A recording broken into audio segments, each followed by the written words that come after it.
The Battle of Derna took place between April 27th and May 13th, 1805, in Libya, then part of the Ottoman Empire. The action was part of the first Barbary Wars between the United States and four North African regions that were called the Barbary States. Before the battle is discussed, the events leading up to it must be understood.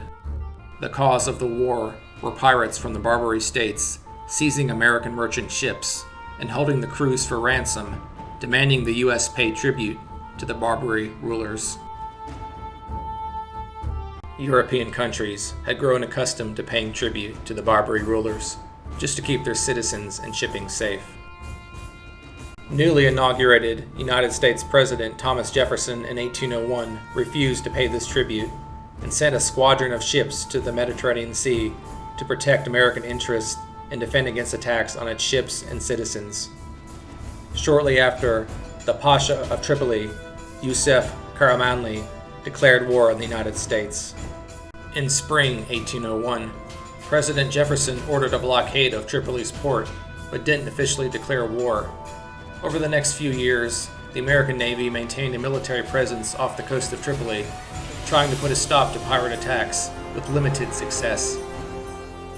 In 1803, during the third year of the war, a larger U.S. squadron was sent to the Mediterranean Sea under the command of Commodore Edward Preble.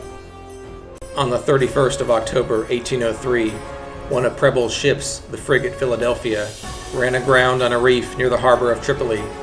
Captured by Tripoli gunboats, the frigate was floated free and taken into port.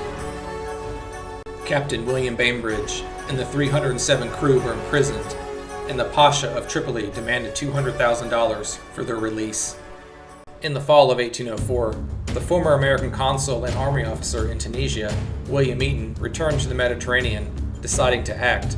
He persuaded President Thomas Jefferson that only a land attack on Tripoli would force the Pasha's hand. Eaton's plan called for an alliance with the pretender to the throne of Tripoli, who was in exile in Egypt, to aid him militarily to overthrow the Pasha of Tripoli. A detachment of 9 Marines under the command of Lieutenant Presley O'Bannon were sent to help Eaton. William Eaton led a mixed force of U.S. Marines and Greek, Arab, and Berber mercenaries. They marched across the desert from Alexandria, Egypt, to assault and capture the Tripolitan heavy defended fortress of Derna.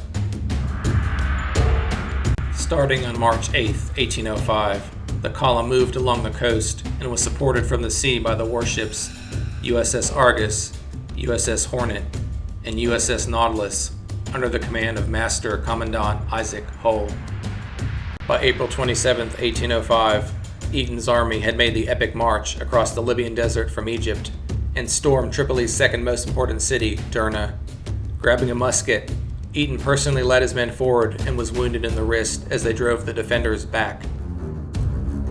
By the end of the day, the city had been secured and O'Bannon hoisted the flag over the harbor defenses. It was the first time the U.S. flag had flown over a foreign battlefield. Concerned about Eaton's success in capturing Derna, Yusuf Karamanli began suing for peace. Much to Eaton's displeasure, American consul Tobias Lear concluded a peace treaty with Yusuf on June 4, 1805, which ended the conflict. The hostages were returned, and the Allied Pasha was sent back to Egypt, while Eaton and O'Bannon returned to the United States as heroes. Completely occupied by the War of 1812, the United States' problem of Barbary piracy was not fully settled until 1815, when American naval victories finally led to treaties ending tribute payments to the Barbary states. Thanks for watching, like and subscribe for more videos.